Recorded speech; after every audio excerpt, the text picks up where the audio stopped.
और दोस्तों सोना ठाकुर। दोस्तों एक नॉर्मल सा सवाल सबके दिमाग में आता है कि क्या हम प्लॉट खरीदें, खुद का ज़मीन बचाएं, रो हाउस लें, डुप्लेक्स लें, बंगलो लें, विला लें, क्या सबसे बेहतर रहता है। अब अगेन सबकी अपनी अपनी पसंद होती है, बट मैं दो तरीके से इसको एक्सप्लेन करने की कोशिश करूँ। फ़ायदा किस में होगा और एक है आप कंफर्टेबल कहाँ पे रहोगे। घर केवल एक चीज़ के लिए नहीं होता है, आप कंफर्टेबल कितने हो, सिक्योरिटी कितनी है, वो सारी चीज़ें मायने रखती है। तो सबके अपने अपने फ़ायदे भी हैं, प्रोज कॉन्स बोलते हैं, दोनों हैं हर चीज़ में। पहले आ जाते हैं सबसे पहले ज़मीन का उठता है। जितने भी आप 2 टियर 3 टियर ऐसे सिटी में जाएंगे, वहाँ पे बड़ी बड़ी बहुत ऊंची इमारतें नहीं मिलती, लोग ज़मीन लेते हैं प्लॉट और उसमें अपना घर बनाते हैं। वहाँ वही प्रचलन है, कोठी बोलते हैं या जो भी है।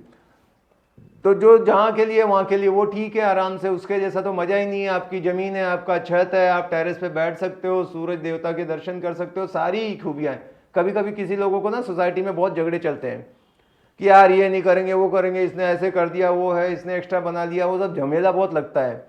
और मुझे ऐसा चाहिए कि एकदम ऐसा आज़ाद, जैसे मर्जी आऊँ रहूँ, जो है मेरी मर्जी। तो वो मेरे को इंडिपेंडेंट घर ही अच्छा लगता है। मेरी पर्सनल चॉइस, मुझे हमेशा ग्राउंड फ्लोर बहुत पसंद है। मैं भी आर्मी की वजह से, आर्मी में मुझे पेड़ पौधे अगर नहीं रहे ना, बड़ा रूखा रूखा लगता है। तो वो पर्सनल को तो साइड में रखो। पर अभी मैं अगर बात करूं तो मैंने वो प्लॉट लेके घर नहीं बनाया, क्योंकि वो आधा हेडेक तो वही है कि प्लॉट लेके घर बनाओ। समझ रहे हो। अपन अपना दिमाग खर्चा करो, सब चीज़ उतनी परफेक्ट नहीं होती जितना एक बिल्डर, एक आर्किटेक्ट को लाके उनके पूरी इंजीनियर सिविल की टीम जो बनाती है, उतने ही कम स्पेस में मैक्सिमम कैसे चीज़ों को दे, वो एक उसका फ़ायदा होता है। प्लॉट में वो मिसिंग फैक्टर रहता है। फिर आप वेट करते रहो, 1 डेढ़ साल कंस्ट्रक्शन काम चालू है उसका। दूसरा है कि खुद ही पूरा जिम्मेदारी आती है, लाइट का, पानी का, भागा दौड़ी, इसका परमिशन, ये करो, सैंक्शन लो। वो अपने बस का नहीं है। मेरे तो कभी कुछ काम हिला नहीं जाता। मैं पैसे दे दूंगा भाई, खिला पिला के काम हो जाए। मैं काम बिल्कुल करना ही नहीं चाहता ज़्यादा। तो जो उसमें ज़्यादा इंटरेस्ट लेके करता है, 1 2 साल टाइम है, रिटायर हुआ है, वो घर बनवा रहे हैं। हमारे ज़्यादा फौजी लोग ऐसे ही करते हैं, रिटायर होते हैं, पैसा मिलता है, फिर वो प्लॉट लेके और घर बनाते रहते हैं, उनको मज़ा आता है। पर मुझे तो ऐसा एक कील भी ठोकने को बोल दो तो अपने बस का नहीं है। तो आप कैसे हो, वो भी एक मायने रखता है। अगर देखोगे रेट वाइज तो हमेशा जो ज़मीन का रेट बहुत बढ़ता है, फ्लैट के रेट उतने नहीं बढ़ते। क्योंकि ज़मीन रियल में, मतलब मेरा ये पर्सनली मानना है कि सबसे कीमती कोई चीज़ होती है धरती पे, तो वो धरती होती है, ज़मीन होती। खुद का अपना एक हिस्सा खुद का होना चाहिए। फ्लैट में तो ना छत है ना ज़मीन है, वो ज़मीन की बहुत वैल्यू बढ़ती है। पर अगर घर इंडिपेंडेंट बेचने जाओ तो तकलीफ़ें बहुत होती हैं, इतना आसान नहीं होता है उसको सेल करना, बहुत स्ट्रगल करना पड़ता है। आप जितना खर्चा कर देते हो बनाने में, मेहनत लगाते हो, उसकी वैल्यू नहीं आती। क्योंकि वो आदमी का अपना एक पसंद होता है कि मुझे तो ऐसे बनाना था, अपने अपने सपनों का घर बनाया था। तो अभी हम एक बंगलो है उसको बेचने जा रहे हैं। अब वो ज़मीन का रेट पकड़ रहा है और उसने जितना खर्चा किया, पर वो जो लेने वाला है खाली डील इस पे टूट रही है, उसको बिल्कुल ही पसंद नहीं। बोला चाहिए तो आप पूरा तोड़ के गिरा दो। तो वो जो बनाया था वो पैसा वेस्ट गया। लेकिन ज़मीन का वर्थ तो बहुत ज़्यादा बढ़ता है। तो वो एक चीज़ है। प्लॉट में एक दिक्कत रहती है कि आपको उतना ज़्यादा सिक्योर नहीं रहता। मान लो आपको 10 दिनों के लिए बाहर जाना पड़े लॉक लगा के, तो चोरी डकैती इनका डर बहुत ज़्यादा रहता है। आप अपने लिए या तो अलग से सिक्योरिटी रखो पूरा। पर सोसाइटी में वो दिक्कत नहीं है, वहाँ पे पूरे सारी चीज़ें होती हैं, सिक्योरिटी होती है, गेटेड कम्युनिटी है, आने जाने पे एंट्री होती है।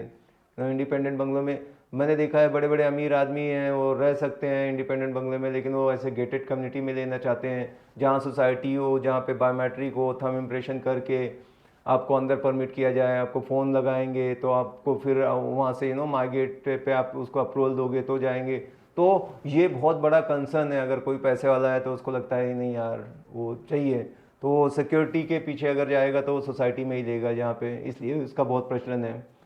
तो ये भी एक चीज़ हो सकती है। और हर चीज़ लीकेज, सीपेज, पानी आ गया, बारिश आ गई, यहाँ से घुस गया पानी, और कितना क्या क्या बचाओगे, उसमें बहुत हेडेक रहता है। हम लोग सोसाइटी में कुछ भी लेन देना नहीं। मेंटेनेंस वाले को फ़ोन किया, हाँ मैनेजर को, कि भाई मेरे यहाँ देखिए नहीं आया, लोग ही आ जाते हैं, 2 लोग करके जाते हैं। तो उसका अलग मज़ा है। आप अपने बंगलों में अलग से स्विमिंग पूल, टेनिस कोर्ट और बास्केटबॉल कोर्ट और सारी चीज़ें नहीं बना सकते। ये सोसाइटी में ही पॉसिबल है। बहुत सारी कल्चरल एक्टिविटीज़ होती हैं, गणेश फेस्टिवल आ गया, दुर्गा का आ गया, नवरात्र आ गया, या और भी है। तो यहाँ पे आपको पूरा एक टाउनशिप मिलती है, वहाँ अकेले में आप उतना एंजॉय नहीं करोगे। और आदमी एक सोशल एनिमल है, तो इंडिपेंडेंट में बहुत उसका तो कुछ मज़ा ही नहीं है, मतलब ना के बराबर है ये सारी चीज़ें। क्योंकि वहाँ हमने रखा है, होली में जो एंजॉय करते हैं, सेलिब्रेशन होता है, बॉन्डिंग हो जाती है। आज हमारी सोसाइटी है उसमें लगभग 1,000 लोग रहते हैं, 1,000 फ्लैट है तो 3-4 हज़ार रहते होंगे।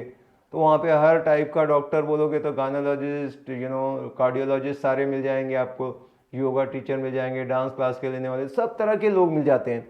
तो एक आपस में ही बहुत अच्छा एक मेल मिलाप होने लगता है, तो वो उसका मज़ा भी बहुत स्पेशल है। हाँ, पर जिसने ज़िंदगी भर वैसे ही रहा है बंगलो वगैरह में, वो फिर भी प्लॉट के पीछे जाके उसको बनाना चाहेगा। तो ये फ़र्क रहता है। फ़ायदा अगर मैं देखूँ तो ज़मीन लेना हमेशा फ़ायदे का सौदा है, पर जो रहना है, जो सिक्योरिटी की बात करें तो फ्लैट है, अगर सेल भी करने जाओगे तो फटाक से बिक जाता है, इजी होता है, सारे पेपर इंटैक्ट होते हैं आपके। जो आधे क्या है, 80% लोग अगर ज़मीन पे घर बना रहे हो, उसने कोई अप्रूवल वगैरह नहीं लिया है, अपने मन से ही, वो भले 1,000 स्क्वायर फीट है, उसने 5 मंजिला बना दिया है, वो इलीगल है, उसकी कोई वैल्यू नहीं है। कल आप ले आओगे, बैंक आपको फाइनेंस नहीं करेगा, कोई फ़ायदा नहीं। तो बेचने जाते हो तो तकलीफ क्या होती है, बैठा घर है, लोन ही नहीं होता है उस पर। और फ्लैट में क्या है, वो सब अप्रूव है, तो आपको आराम से लोन मिल जाता है। तो ये कुछ जो मेरे ऐसे प्रैक्टिकल आजमाए हुए मैंने जो समझे हैं वो चीज़ें आपको बताई है। वीडियो आपको कैसे लगा जरूर आप कमेंट करें। मिलते हैं अगले वीडियो में। Bye bye, take care, thank you.